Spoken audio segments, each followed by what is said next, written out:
Hi y'all, welcome back to the garden. This morning I shot my video on the hydrangeas that I planted under this maple, and I figured I'd come out this afternoon now that it's cooled off a little bit and show you the rest of the garden. Because it's been so hot and rainy this week, the garden's grown a lot. There's also been a lot of weeds that have popped up, more crabgrass, which has been the bane of my existence this year. That is, I've been pulling throughout the week between rain showers after I get home from work. So there's still some of that to do, but I'm just going to show you like it is. It's not nearly as bad as it was before I got mulch down. There is mulch that has kind of washed into the sidewalk in areas because we have literally had so much rain, probably between 4 and 5 inches this past week. And most of it come in downpours within a couple of hours. So there's been some mulch washing here and there in areas, but it's just something we have to deal with. We're getting way more rain this year than we got last year when we moved into this property. Last year, if you remember, it was very dry. We hardly had any rain from August to October, and things were looking really rough because of it. But this year, let's turn the camera around and see how things are looking.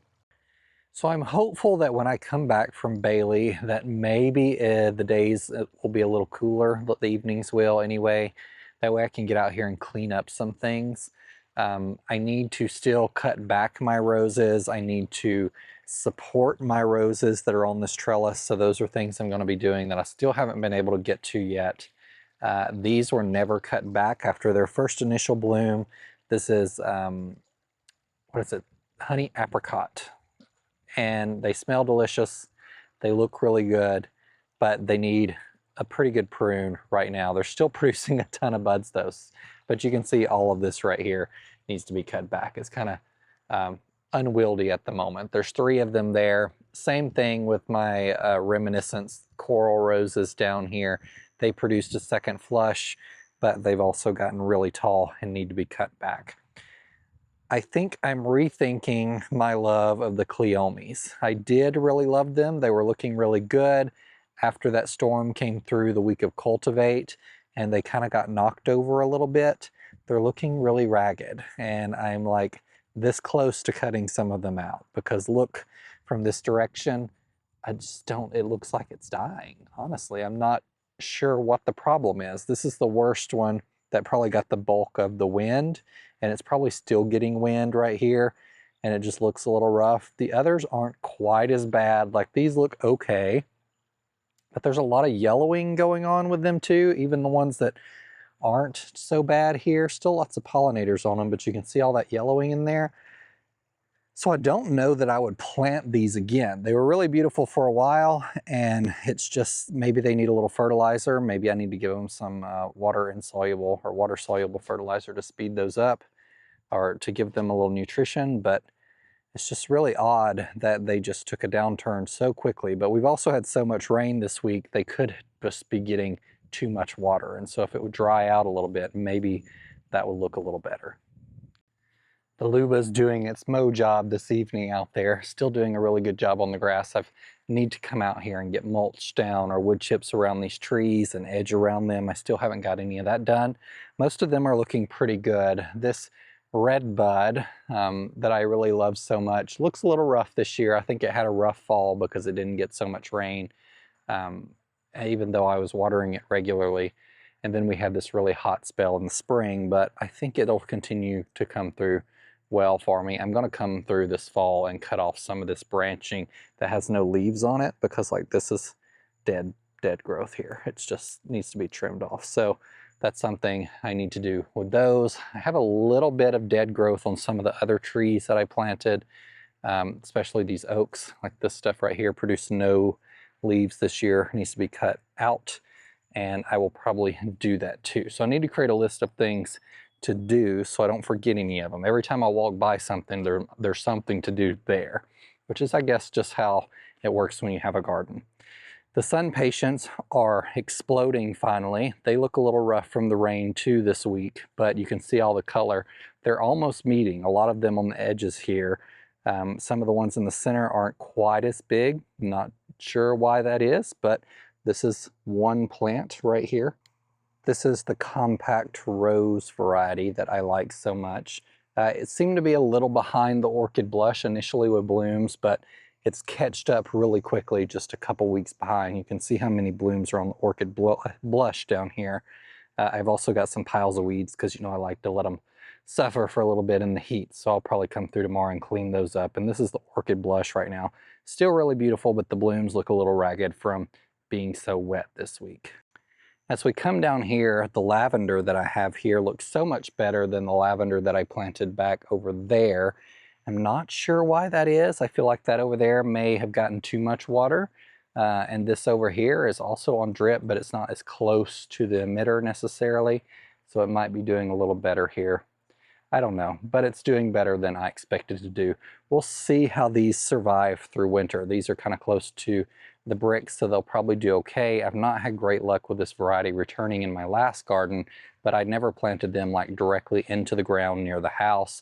The previous ones were planted around the mailbox, and so they just didn't do so well over winter. Let's Stand Sky View, since I showed you those the other day, this is how it's coming along with its chlorosis. I probably need to give it another treatment, so I'll add that to my list of things to do. But all the new growth is looking good, and a lot of the older growth down here has reverted back to green. We still got a little bit here, but you can kind of see they're turning a little darker green, and you can see how this leaf is transitioning more green too. So these were so chlorotic that I think it just will take it a little bit to recover. So hopefully it'll continue pushing out buds now. We got a new bloom here coming along, and it is pink, even though I've added some soil acidifier and other things in there. So we'll just continue testing this one, see if we can get the pH of this area down some. I have been researching online this past couple weeks of some products that I could broadly broadcast over the entire garden beds to bring down the pH of the soil, because we have clay soil, so there are a lot of minerals in there, but because the pH seems to be so high, it seems to be locking up some of those. So if I can lower the pH of the soil, and that would require regular applications of that to keep it at a lower pH with our hard water just readily rising it again as it's put onto the ground, then maybe that would help some of those issues. I'm not sure, but I'm going to do a little more research, see what I can find that's a reasonable cost, and then probably broadcast in the spring around the trees and in the flower beds just to help with that issue, hopefully. These Campfire Marshmallow Bidens, which is this right here, has exploded. These were not looking great when I planted them. At some of the last annuals that I planted, they'd been in their containers. I'd probably been overwatering them and they weren't getting enough sun. Well, I planted them here, and this is kind of a sandy part of this bed, probably from when the sidewalk was put in or when the house was built. They may have dumped sand here to mix with mortar or other things for the brick. And they have exploded with the rain and the heat we've had over the past 2 weeks. I'm blown away by how big they've gotten. I think there are 10 plants here kind of intermingled together. I may have lost 1 or 2 because they weren't planted early enough. I don't remember. But I think you can probably see, like, this is like 1 plant here.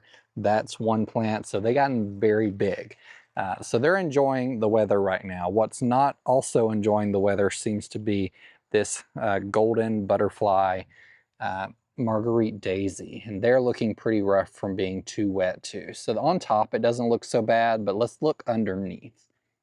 And you can kind of see all of this dead stems. I guess this is just gross foliage, probably getting a little too wet from backsplash and mulch splash dirt onto the leaves.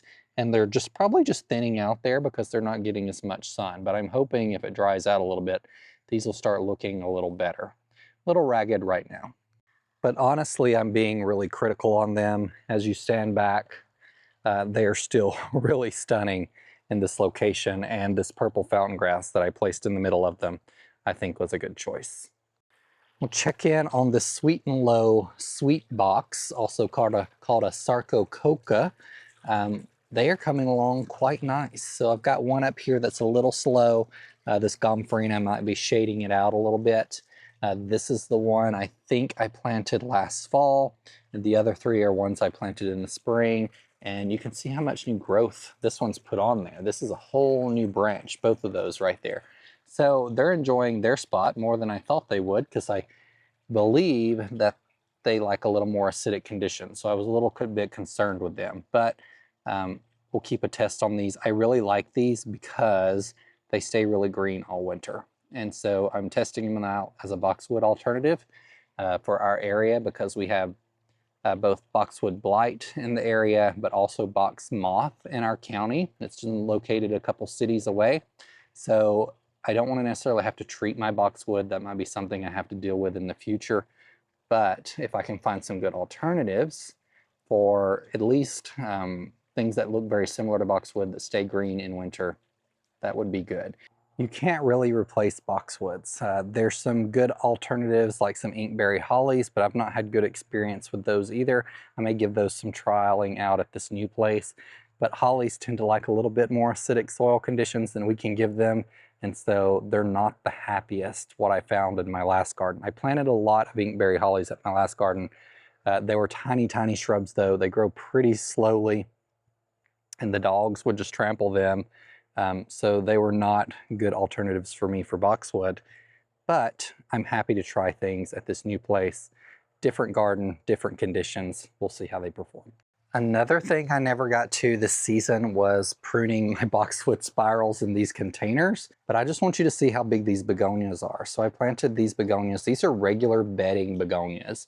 Sprinkled some Osmocote in there. Love it so much. Like, this is one plant, a white one, one pink one, and this is actually one 𝗣𝗥𝗚𝗧𝗦, and it's grown so much that it's coming out other parts of the container, which is so cool. It's even coming out way over here on this side of the container. So it's all the way down, and I actually posted a video on Instagram this past week of me fluffing this 𝗣𝗥𝗚𝗧𝗦 because it's got so big. This one over here is very similar, but some of these pink begonias have crowded out the white ones in some areas, but look how massive this begonia is. While I'm over here, I also want to show you the snow sickle hydrangea. This is the oak leaf. It started producing a lot of its double blooms. They're not quite as long as they will be in the future, but look how stunning this is. I love it. These I've seen done into chandeliers. Tie them up and hang them from like a round structure and hang them in your home. So that may be something I do in the future when this puts on a little more growth, but I've been impressed with its growth just this year. It's been a really great plant, and I think it's really loving it in this spot. So I've not showed you the cut flower garden in a while, and it's because it's gone quite off the rails with the crabgrass in it that I gotta come take care of. I did put a lot of wood chips down here, but I think this is just going to be something I have to deal with for several years, is the crabgrass issue. So the dahlias are looking incredible. The white ones I've not done a whole lot of cutting on. They have kind of shorter stems.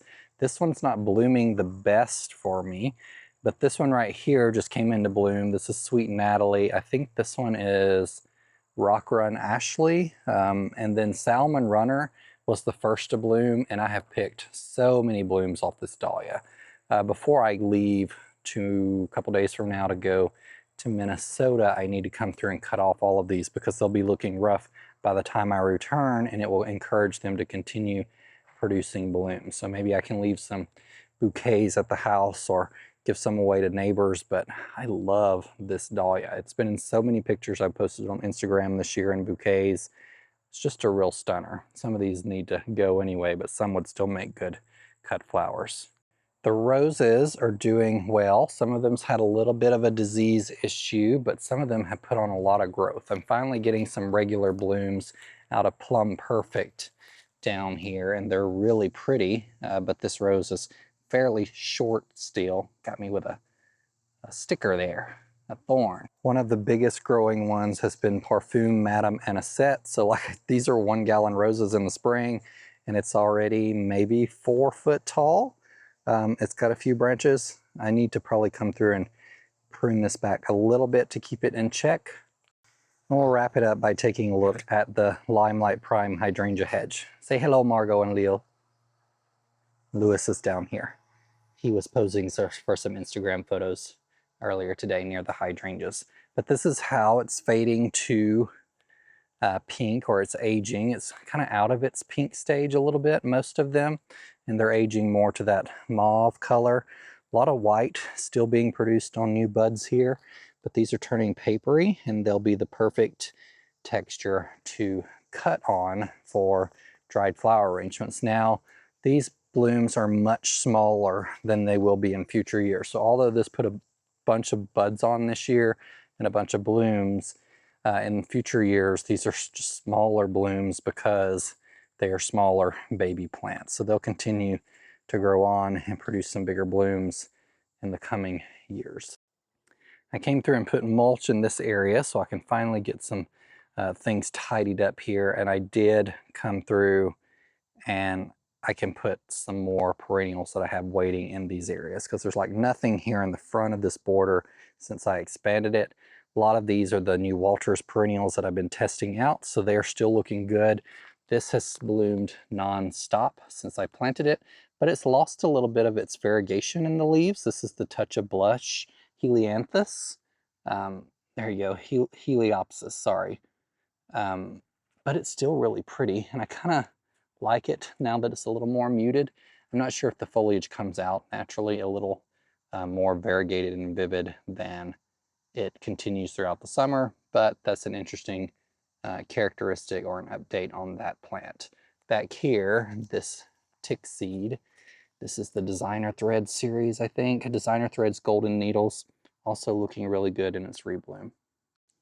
I also got wood chips down on this bed, so it's looking much more tidy and nice. I just love this red bud. This is Carolina Sweetheart. Some of its variegation that it had earlier in the season is disappearing a little bit, but look how beautifully glossy and red that leaf is, like blood red. And the dogwood that I showed you a couple videos ago, maybe it's 2 videos, 3 videos now, is looking kind of rough. It did have a little bit of green left on it. There's not much left. I'm going to save it till spring, see if it flushes back out. A little bit of pliability there, but it's not looking good for it, which is unfortunate. Just these things happen. Before we wrap this video up, I do want to show you the Distant Drums rose. This is one of my favorite roses. I say I have lots of favorites, but this is truly one I really love a lot. Its coloration that it typically has, it usually has a little more orange in it too. It's not there right now. I think it's been the heat.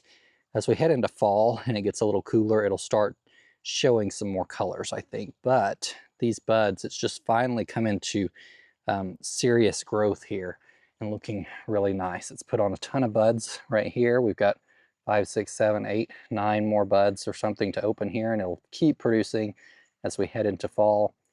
I love this rose. I talked in my hydrangea video about getting drip over here to this bed. So I ran a PVC conduit underneath the ground just to provide a little more rigidity to this, but I also ran a 1/2-inch drip distribution tubing through there. That's just the black tubing here that you see. And when I did that, I also ran landscaping wire down here. So this is landscaping light wire, low voltage wiring. And that way I got enough that I can hook up to my existing landscape lighting over here and put some uplighting in this tree and hydrangea area.